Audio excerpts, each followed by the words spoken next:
Hi everyone, welcome back to my channel.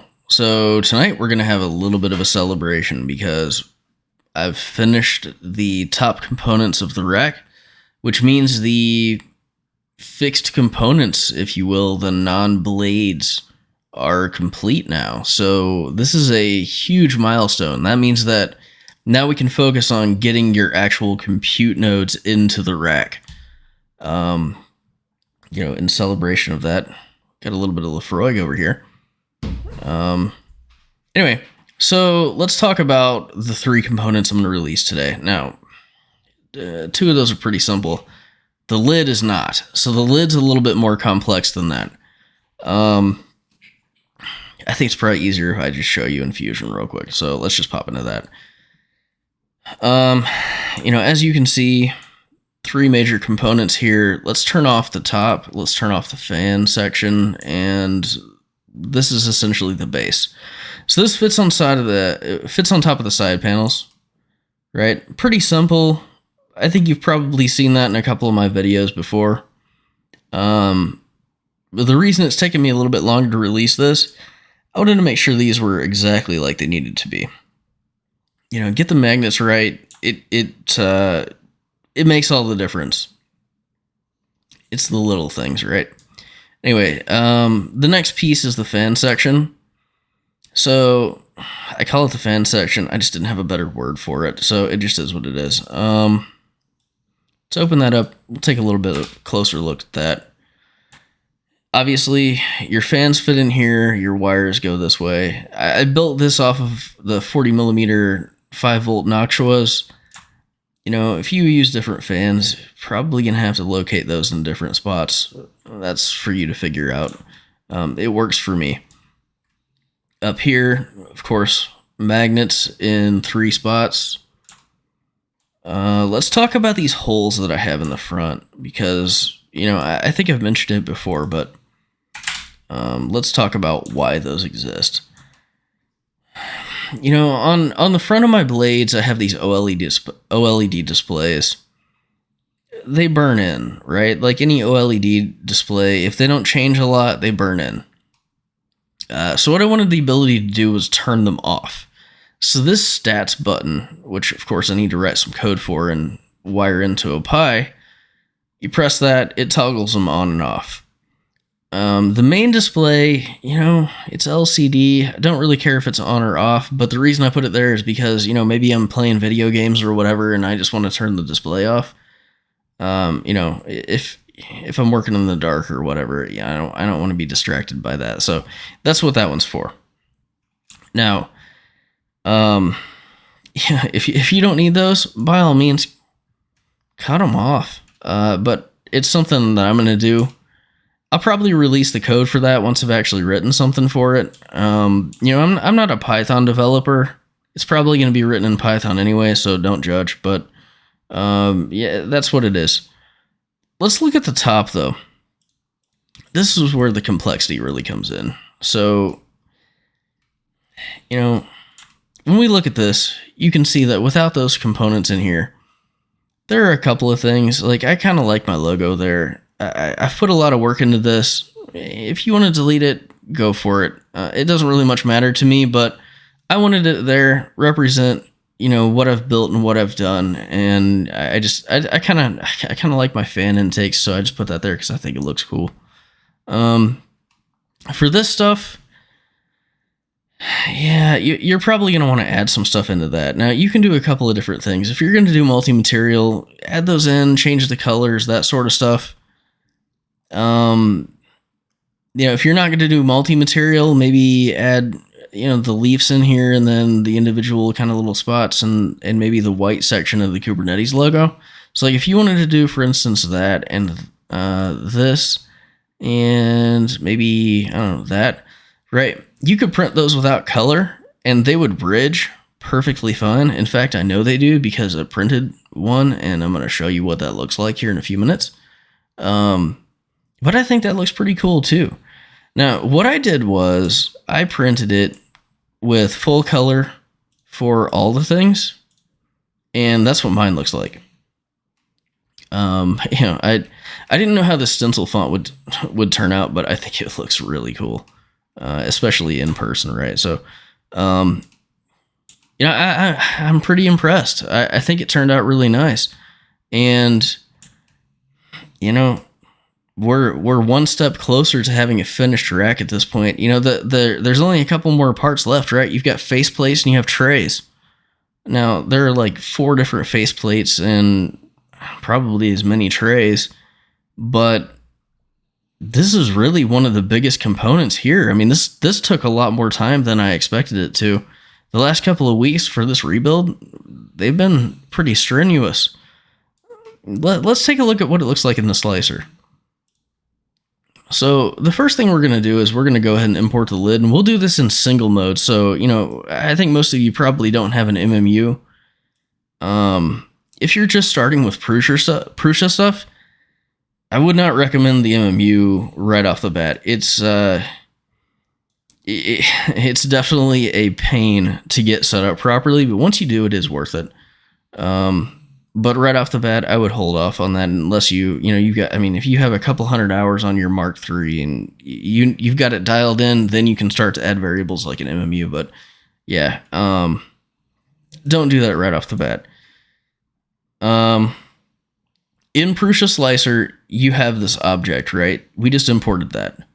Let's go ahead and import a couple of pieces for that. So let's add some parts to this part. So these are going to be kind of like subparts, right? So let's add the Kubernetes white. Let's add the RPi green and the RPi red. Now, as you can see, those all imported as part of the same part. They're literally that part, right?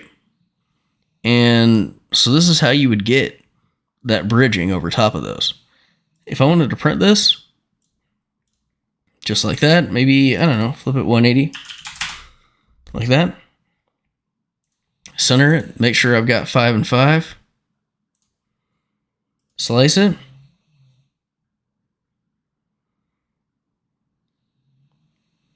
It's a pretty complex part, but see, 6 hours, 28 minutes. Not too bad. As you can see, that's kind of how it looks, right? You're going to have those on the actual print bed, and then you're going to bridge over top of those, right? It looks pretty good. Like I said, I printed one of them. I'll show you what it looks like. It looks great. But for me, I kind of like the multi-material. So let's go ahead and do that. Let's go ahead and just clear the board, and we'll start over. So the first thing I'm going to do is I'm going to change this over to non-MMU mode. And then I'm going to set my filament colors. I know as cheesy as this is, I did go red, white, and blue right off the bat. That was not intentional. That's just the way that the boxes were stacked, and that's how I took the filament out. Then I had Galaxy Black, and then I had Army Green. That's more like it. Okay. So these are how our filament colors are set up now. This one is a Prusa PLA. This one is Paramount, what is it? Cadet Blue, I think. So we're just going to go generic PLA on that. And then the rest of these are Prusament. So we'll go ahead and set that up exactly like that. We're going to add in, obviously, the lid. So we'll start with that component. We're just going to move that out of the way. Let's add some subcomponents, right? Some subparts. And we're just going to grab everything except for the lid because we already have the lid. So as you can see now, those are flush. So if you wanted to take the logos off of the front, how would you do that, right? Well, in single mode, you would just add all the components that were up here, and they would kind of fill in, right? So I mean, and I can show you exactly what that looks like, right? I mean, it looks like that. So here, let's change this default to black. Those are gone. So if I wanted to fill in those particular parts in single mode, import them exactly like we did the other, 3 components up here to the front, but then also import the white components and the blue components, and you're there. For this one, obviously, we want all of that, and we want it in full color. So let's go ahead and fill out that. Now, the lid I want to be black. for this, I really, really like white. I think it turned out nice.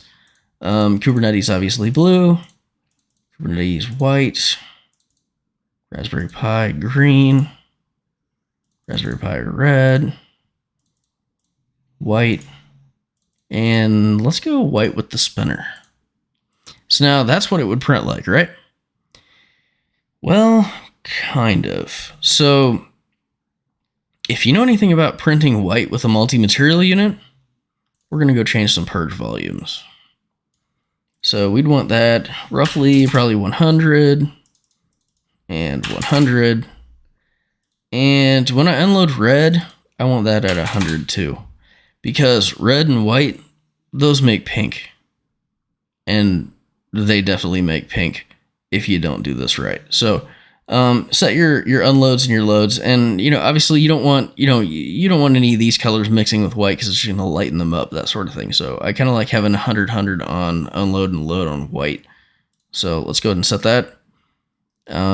For this, we're going to go ahead and flip it, and let's rotate it 180. Then we're going to go ahead and center those. We'll put that up here. And so now that's what that part looks like. Let's go ahead and slice it. And of course, we're still at 2 and 2, or sorry, 5 and 5. So we want that. Yeah, 6 hours, 49 minutes. So not a whole lot of added time versus non-MMU.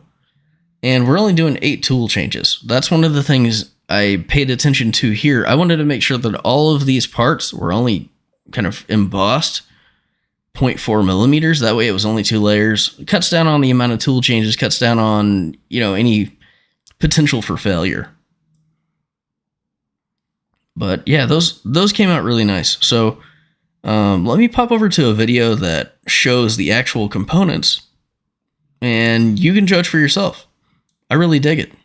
All right, these are the 2 options that I printed. So as you can see, this is the MMU, and that is the non-MMU variant that still shows some outlines of the different logos and things like that. I gotta say, I'm really impressed with that one. I think that turned out nice, and I really like that stencil font. So that's gonna be the one that I put on my rack. So one of the things I always add to my builds, especially builds like this that are gonna sit on a wood desk or something that, has a vibrating motor like a fan or something in it, I always add rubber feet. So, those will save your desk, and it helps when you're trying to open compartments and things like that. It's not sliding around, that sort of stuff. So I definitely recommend that you get some of those just, from a hardware store or Amazon or something like that, and stick those things on. They're worth every penny. All right, there you have it. So this is the finished rack aside from the blades. So obviously I've got to print those. A little bit of design work I need to do to make sure everything fits properly and make sure all the face plates work like they're supposed to, but this is it. So that all opens up. You got your fans in here. Get to the back. Everything fits exactly like it's supposed to. So hopefully yours comes out as nice as mine did, because it's really, really tight tolerances. Everything fits like it's supposed to. I'm more than impressed with how this came out. All right, so now you've seen all the components of the main part of the rack, right? So the sides, the base, the mid rack, and the top. At this point, there's only the blades and the interworkings of that, as well as the faceplates. We're really close to being complete at this point. I think the next phase after this is going to be a lot of the work on Ansible and doing the actual deployment to Raspberry Pi and stuff like that. I intend to release quite a bit of code and things like that as part of the stuff that I use for my lab and for my home environment. I think you'll dig that. But as it stands right now, we've made some huge progress on the rack, and at this point, now we move on to what we put in the rack. So to that, let's have a drink. And I look forward to seeing what you all create. If you're not on my Discord, go ahead and leave a comment. I'll give you an invite to that. I would like to see what you all are building. I know a couple of you are building in parallel to me. You're building along, and I would love to see what you all are doing. Especially if you're making modifications, you're doing changes and things like that. I'm not trying to control anything like that. I don't want to prevent you from making changes, but I like to be inspired by the community. I like to see what you all do. So, by all means, hop on my Discord and drop some, pictures, comments, things like that, as far as what, you are doing with your builds. And, maybe I'll be inspired for my next build. Anyway, have a good night, everyone.